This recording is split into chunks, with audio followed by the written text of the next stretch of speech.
Hello students, welcome back to my channel. कैसे हैं आप सभी लोग? आई होप आप सभी लोग बहुत अच्छे होंगे। आप लोगों की पढ़ाई बहुत अच्छी चल रही होगी क्योंकि हमारे एग्ज़ाम्स जो हैं वो आने वाले हैं।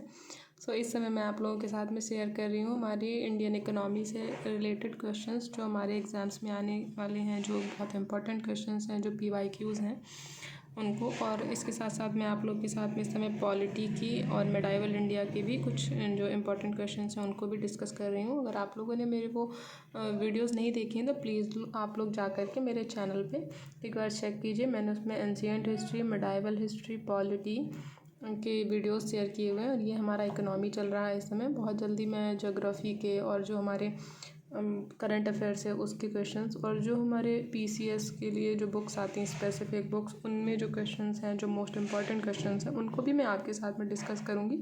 सो प्लीज़ आप लोग मेरे चैनल को ज़्यादा से ज़्यादा शेयर कीजिए, वीडियो को लाइक कीजिए, वीडियो को शेयर कीजिए, चैनल को सब्सक्राइब कीजिए। आइए हम स्टार्ट करते हैं अपनी आज की वीडियो। सो इसमें सबसे पहला क्वेश्चन हमारा है जो IAS 2020 में पूछा गया है। यह है, यदि आप अपने बैंक के मांग जमा खाते में से 1 लाख रुपए की नकद राशि निकालते हैं तो अर्थव्यवस्था में तात्कालिक रूप से मुद्रा की समग्र पूर्ति पर इसका क्या प्रभाव पड़ेगा। तो इसके ऑप्शंस दिए गए हैं। मुद्रा की समग्र पूर्ति में 1 लाख की कमी आएगी, मुद्रा की समग्र पूर्ति में 1 लाख की वृद्धि होगी, मुद्रा की समग्र पूर्ति में 1 लाख से अधिक की वृद्धि होगी, या फिर डी, मुद्रा की समग्र पूर्ति अपरिवर्तित रहेगी। तो इसका सही ऑप्शन हो जाएगा ऑप्शन नंबर डी, मुद्रा की समग्र पूर्ति अपरिवर्तित रहेगी। क्योंकि हमने बैंक से निकाला, उसके बाद में उसको खर्च करेंगे तो वो मार्केट में ही पैसा रहेगा, तो इसलिए ना तो उसमें कोई बढ़त हो रही है और ना ही कोई कमी अपरिवर्तित रहेगी। नेक्स्ट क्वेश्चन हमारा है, भारत में फर्म के ब्याज व्याप्ति अनुपात पद का क्या महत्व है। सो इसके ऑप्शन दिए गए हैं। यह उस फर्म जिसे बैंक ऋण देने जा रहा है कि वर्तमान जोखिम को समझने में मदद करता है। नेक्स्ट हमारा ऑप्शन है ऑप्शन नंबर 2, यह उस फर्म जिसे बैंक ऋण देने जा रहा है कि आने वाले जोखिम के मूल्यांकन में मदद करता है। नेक्स्ट है हमारा, उधार देने वाली फर्म का ब्याज व्याप्ति अनुपात जितना अधिक होगा उसकी ऋण समाशोधन क्षमता उतनी ही खराब होगी। तो इसका जो सही ऑप्शन है वो हो जाएगा हमारा ऑप्शन नंबर ए, केवल 1, 2। नेक्स्ट क्वेश्चन है हमारा, भारतीय अर्थव्यवस्था के संदर्भ में निम्नलिखित कथनों पर विचार कीजिए। नंबर फर्स्ट है, वाणिज्यिक पत्र अल्पकालीन प्रतिभूति रहित वचन पत्र है। नेक्स्ट है हमारा, जमा प्रमाण पत्र भारतीय रिजर्व बैंक द्वारा किसी निगम को निर्गत किया जाने वाला दीर्घकालीन प्रपत्र है। थर्ड है हमारा, शीघ्रावधि द्रव्य अंतर बैंक लेन देनों के लिए प्रयुक्त अल्प अवधि का वित्त है। फोर्थ है हमारा, शून्य कूपन द्रव्य 0 कूपन बॉन्ड अनुसूचित व्यापारिक बैंकों द्वारा निगमों को निर्गत किए जाने वाले ब्याज सहित अल्पकालीन बॉन्ड है। सो इसका हमारा जो सही आंसर है वो हो जाएगा ऑप्शन नंबर सी, 1 और 3। तो 3 है हमारा, शून्य कूपन बॉन्ड अनुसूचित व्यापारिक बैंकों द्वारा निगमों को निर्गत किए जाने वाला ब्याज सहित अल्पकालिक बॉन्ड है। और जो हमारा फर्स्ट ऑप्शन था वो था वाणिज्यिक पत्र अल्पकालीन प्रतिभूति रहित वचन पत्र। इसको आप लोग नोट करते जाइए क्योंकि ये जो क्वेश्चन हैं हमारी ये IAS में पूछे गए हैं। और जो IAS के क्वेश्चन होते हैं मोस्टली स्टेट PCS उन्हीं को थोड़ा सा घुमा फिरा करके पूछता है। तो नेक्स्ट हम बात करेंगे, यदि RBI प्रसारवादी मौद्रिक नीति का अनुसरण करने का निर्णय लेता है तो वह निम्नलिखित में से क्या नहीं करेगा। नेक्स्ट इसके ऑप्शन है, वैधानिक तरलता अनुपात को घटाकर उसे अनुकूलित करना, सीमांत स्थायी सुविधा दर को बढ़ाना, बैंक दर को घटाना, या रेपो दर को भी घटाना। सो इसका जो सही ऑप्शन है हमारा वो हो जाएगा 4 का बी, केवल 2। अगर वो सीमांत स्थायी सुविधा दर को बढ़ा देता है तो जो ऋण है हमारा वो महंगा हो जाता है। और जब प्रसारवादी नीति जो हमारी RBI है वो चला रही होती है तो फिर वो पैसे की जो सप्लाई है उसको बढ़ाती है मार्केट में, ना कि उसको कम करती है। नेक्स्ट हम बात करेंगे, भारत में किसी वाणिज्यिक बैंक की परिसंपत्ति में निम्नलिखित में से क्या शामिल नहीं है।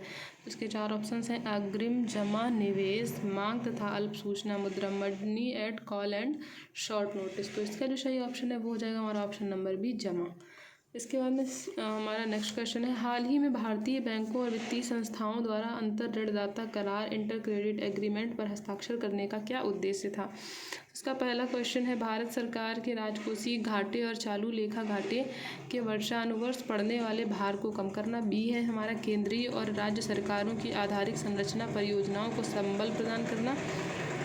सी नंबर हमारा है, ₹50 करोड़ या अधिक के ऋणों के आवेदनों के मामले में स्वतंत्र नियामक के रूप में कार्य करना। डी है हमारा, ₹50 करोड़ या अधिक की दबाव युक्त परिसंपत्तियों का जो संघ उधारी के अंतर्गत है अधिक तेजी से समाधान करने का लक्ष्य रखना। तो इसका जो सही ऑप्शन है वो हो जाएगा हमारा ऑप्शन नंबर डी।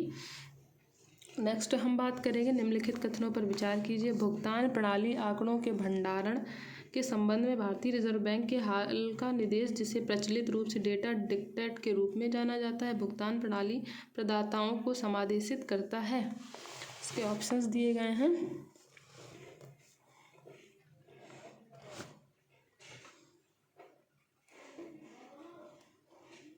वे यह सुनिश्चित करेंगे कि उनके द्वारा संचालित भुगतान प्रणालियों से संबंधित समग्र आंकड़े एक प्रणाली के अंतर्गत केवल भारत में भंडारित किए जाएं। सेकंड है हमारा, वे यह सुनिश्चित करेंगे कि इन प्रणालियों का स्वामित्व और संचालन सार्वजनिक क्षेत्र के उद्यम ही करें। नेक्स्ट है हमारा, वे कैलेंडर वर्ष की समाप्ति तक भारत के नियंत्रक एवं महालेखा परीक्षक को समेकित प्रणाली लेखा परीक्षा रिपोर्ट प्रस्तुत करेंगे। तो इसका जो सही ऑप्शन है हमारा वो हो जाएगा 7 का ए, केवल 1। नेक्स्ट है हमारा, भारत में सार्वजनिक क्षेत्र के बैंकों के संचालन के संबंध में निम्नलिखित कथनों पर विचार कीजिए। तो पहला दिया है, पिछले दशक में भारत सरकार द्वारा सार्वजनिक क्षेत्र के बैंकों में पूंजी के अंतर्वेशन में लगातार वृद्धि हुई है। सेकंड है हमारा, सार्वजनिक क्षेत्र के बैंकों को सुव्यवस्थित करने के लिए मूल भारतीय स्टेट बैंक के साथ उसके सहयोगी बैंक का विलय किया गया है। तो इसका जो सही ऑप्शन है हमारा वो हो जाएगा ऑप्शन नंबर बी, केवल 2। नेक्स्ट हम बात करेंगे, निम्नलिखित में से कौन सा एक कथन वैध मुद्रा लीगल टेंडर मनी के अर्थ को सही वर्णित करता है। तो ऑप्शन नंबर ए है, न्यायालय में विधिक मामलों के लिए फीस के चुकाने में जो मुद्रा ली जाती है। ऑप्शन नंबर बी है हमारा, वह मुद्रा जो कोई ऋणदाता अपने दावों के निपटाने में स्वीकार करने के लिए बाध्य होता है। ऑप्शन नंबर सी है, चेक, ड्राफ्ट, विनिमय बिलों आदि के रूप में मुद्रा, बैंक मुद्रा। ऑप्शन नंबर डी है हमारा, किसी देश में चलन में धातु मुद्रा। तो इसका जो सही ऑप्शन है वो हमारा हो जाएगा ऑप्शन नंबर बी, वह मुद्रा जो कोई ऋणदाता अपने दावों को निपटाने में स्वीकार करने के लिए बाध्य होता है। नेक्स्ट है हमारा, निम्नलिखित कथनों पर विचार कीजिए। भारतीय रिजर्व बैंक भारत सरकार की प्रतिभूतियों का प्रबंधन और प्रयोजन करता है, किंतु किसी राज्य सरकार की प्रतिभूतियों का नहीं। सेकंड है हमारा, भारत सरकार कोष पत्र ट्रेजरी बिल जारी करती है और राज्य सरकारें कोई कोष पत्र जारी नहीं करती हैं। ऑप्शन नंबर सी है हमारा, कोष पत्र ऑफर अपने सममूल्य से बट्टे पर जारी किए जाते हैं। तो इसका जो सही ऑप्शन हो जाएगा हमारा वो हो जाएगा 10 का सी, 2 और 3। नेक्स्ट है हमारा, निम्नलिखित कथनों पर विचार कीजिए। पूंजी पर्याप्तता अनुपात वह राशि है जिसे बैंकों को अपनी निधियों के रूप में रखना होता है।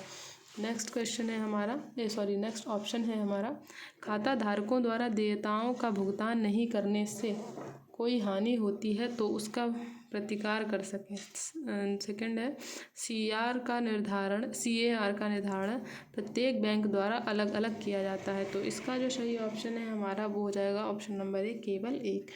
नेक्स्ट है हमारा, डिजिटल भुगतान के संदर्भ में निम्नलिखित कथनों पर विचार कीजिए। भीम ऐप उपयोग करने वालों के लिए यह ऐप UPI सक्षम बैंक खाते से किसी को धन का हस्तांतरण करना संभव बनाता है। सेकंड है हमारा, जहां एक चिप पिन डेबिट कार्ड में प्रमाणीकरण के 4 घटक होते हैं, भीम ऐप में प्रमाणीकरण के सिर्फ 2 घटक होते हैं। सो इसका जो सही ऑप्शन है हमारा वो हो जाएगा 12 का ए, केवल 1। सेकंड हम बात करेंगे, कभी कभी समाचारों में आने वाले पद व्यापारी छूट दर, मर्चेंट डिस्काउंट रेट को निम्नलिखित में से कौन सा सही स्पष्टीकरण करता है। तो इसके ऑप्शंस दिए गए हैं। यह किसी बैंक द्वारा किसी व्यापारी को उस बैंक के डेबिट कार्ड के माध्यम से भुगतान स्वीकार करने के लिए दिया जाने वाला प्रोत्साहन है। सेकंड है हमारा, यह बैंकों द्वारा अपने ग्राहकों को वस्तुओं और सेवाओं के क्रय हेतु वित्तीय लेन देनों के लिए डेबिट कार्ड का प्रयोग करने पर वापस दी जाने वाली राशि है। ऑप्शन नंबर सी है हमारा, यह बैंक द्वारा किसी व्यापारी पर अपने ग्राहकों के डेबिट कार्ड से भुगतान लेने पर लगाया जाने वाला शुल्क है। ऑप्शन नंबर डी है, यह सरकार द्वारा व्यापारियों को अपने ग्राहकों से पॉइंट ऑफ सेल POS मशीनों और डेबिट कार्ड के माध्यम से डिजिटल भुगतान को बढ़ावा देने के लिए दिया जाने वाला प्रोत्साहन है। तो इसका जो सही ऑप्शन है हमारा वो हो जाएगा ऑप्शन नंबर सी, यह बैंक द्वारा किसी व्यापारी पर अपने ग्राहकों के डेबिट कार्ड से भुगतान लेने पर लगाया जाने वाला शुल्क है। नेक्स्ट हम बात करेंगे निम्नलिखित में से कौन भारत के सभी ATM को जोड़ते हैं। इसका ऑप्शन है भारतीय बैंक एसोसिएशन, राष्ट्रीय प्रतिभूति निक्षेप limited, national securities depository limited, third है हमारा भारतीय राष्ट्रीय भुगतान निगम, national payment corporation of India, इसको NPCI भी कहते हैं, डी है हमारा भारतीय रिजर्व बैंक। तो इसका सही ऑप्शन हमारा हो जाएगा ऑप्शन नंबर सी, भारतीय राष्ट्रीय भुगतान निगम NPCI। नेक्स्ट है हमारा मौद्रिक नीति समिति मॉनेटरी पॉलिसी कमेटी के संबंध में निम्नलिखित कथनों में से कौन सा सही है। तो पहला है यह RBI की मानक बेंचमार्क दरों का निर्धारण करती है। सेकंड हमारा है यह एक 12 सदस्यीय निकाय है जिसमें RBI का गवर्नर शामिल है तथा प्रत्येक वर्ष इसका पुनर्गठन किया जाता है। थर्ड है यह केंद्रीय वित्त मंत्री की अध्यक्षता में कार्य करती है। सो इसका जो सही ऑप्शन हमारा है वो हो जाएगा ऑप्शन नंबर ए, केवल एक। यह RBI की मानक ब्याज दरों का निर्धारण करती है। नेक्स्ट हमारा भारत में लघु वित्त बैंकों को स्थापित करने का क्या प्रयोजन है। सो इसके ऑप्शंस हैं लघु व्यवसाय इकाइयों को ऋण की पूर्ति करना, सेकंड है लघु और सीमांत कृषकों को ऋण की पूर्ति करना, थर्ड है हमारा युवा उद्यमियों को विशेषतः ग्रामीण क्षेत्रों में व्यापार स्थापित करने के लिए प्रोत्साहित करना। तो इसके जो सही ऑप्शन है हमारे वो हो जाएगा ऑप्शन नंबर ए, 1 और 2, लघु व्यवसाय इकाइयों को ऋण की पूर्ति करना और लघु और सीमांत कृषकों को ऋण की पूर्ति करना। 17 नंबर हमारा क्वेश्चन है एकीकृत भुगतान अंतराह पृष्ठ यूनिफाइड पेमेंट इंटरफेस को कार्यान्वित करने के लिए निम्नलिखित में से किसके होने की सर्वाधिक संभाव्यता है।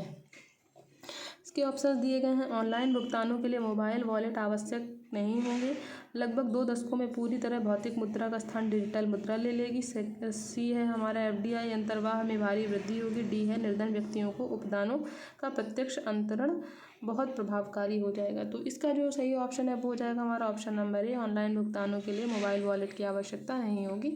18 नंबर हमारा क्वेश्चन है निम्नलिखित कथनों पर विचार कीजिए। भारतीय राष्ट्रीय भुगतान निगम national payment corporation of India देश में वित्तीय समावेशन के समावर्धन में सहायता करता है।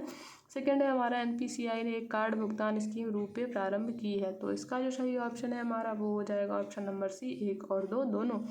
नेक्स्ट है हमारा कोर बैंकिंग समाधान, कोर बैंकिंग सॉल्यूशन पर कभी कभी समाचारों में देखा जाता है, निम्नलिखित कथनों में से कौन सा ऐसे इस पद का सही वर्णन करता है। सो इसका जो ऑप्शन है वो दिया गया, यह बैंकों की शाखाओं का वह तंत्र है जो उपभोक्ताओं को अपने खातों का संचालन बैंक की किसी भी शाखा से कर सकने की सुविधा देता है, चाहे उन्होंने अपना खाता कहीं भी खोल रखा हो।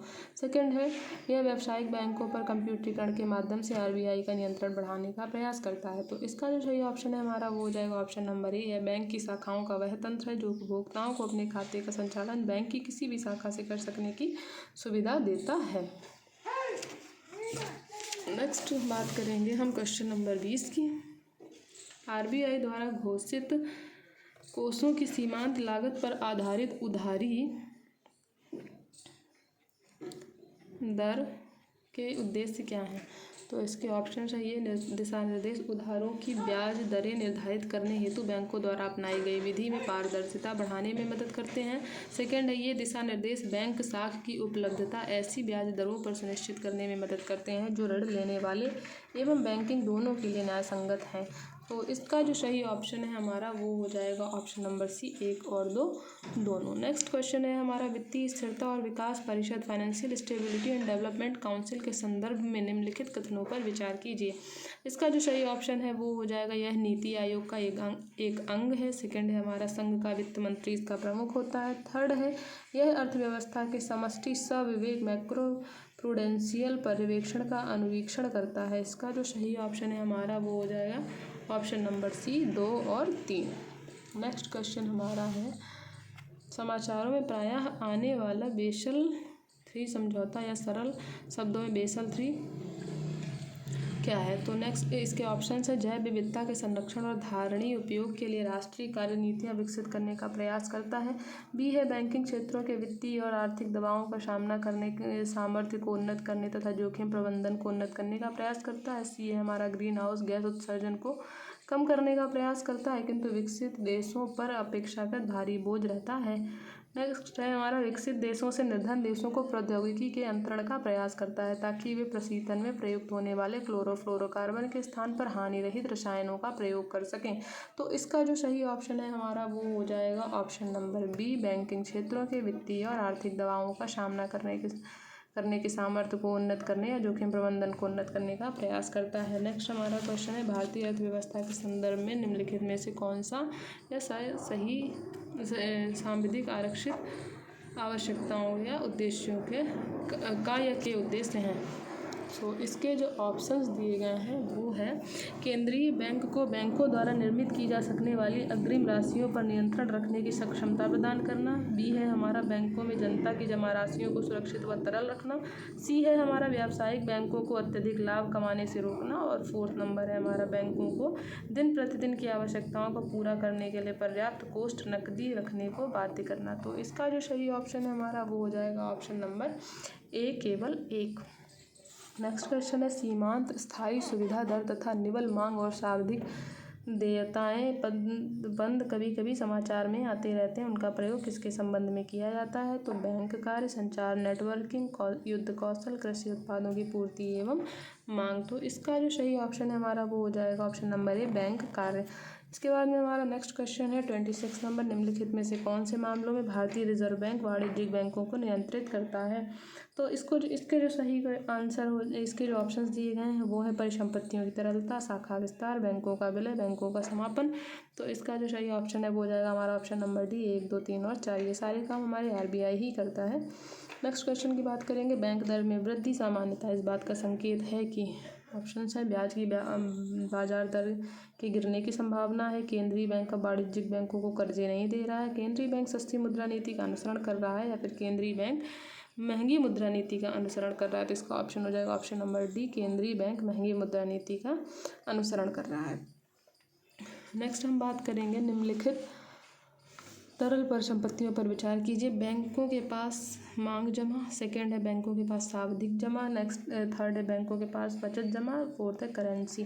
सो इसका जो सही ऑप्शन हो जाएगा वो ऑप्शन नंबर डी हो जाएगा, 4, 1, 3, 2। सबसे ज़्यादा जो तरल होता है वो होता है करेंसी, इसके बाद में बैंकों के पास मांग जमा, इसके बाद में हो जाएगा बैंकों के पास बचत जमा, और फिर लास्ट में है बैंकों के पास सावधिक जमा। ये क्वेश्चन बहुत इंपॉर्टेंट है, ये मैंने देखा है कई सारे एग्जाम्स में इसको पूछा जाता है सीक्वेंस लगाने के लिए। नेक्स्ट हम बात करेंगे भारतीय अर्थव्यवस्था के संदर्भ में खुला बाजार प्रचालन किसे निर्दिष्ट करता है? तो इसके 4 ऑप्शन, अनुसूचित बैंकों द्वारा RBI से ऋण देना, सेकंड है वाणिज्यिक बैंकों द्वारा उद्योग और व्यापार क्षेत्रों को ऋण देना, सी है हमारा RBI द्वारा सरकारी प्रतिभूतियों का क्रय और विक्रय, डी है उपयुक्त में से कोई नहीं। तो इसका सही ऑप्शन हो जाएगा ऑप्शन नंबर सी, RBI द्वारा सरकारी प्रतिभूतियों का क्रय और विक्रय।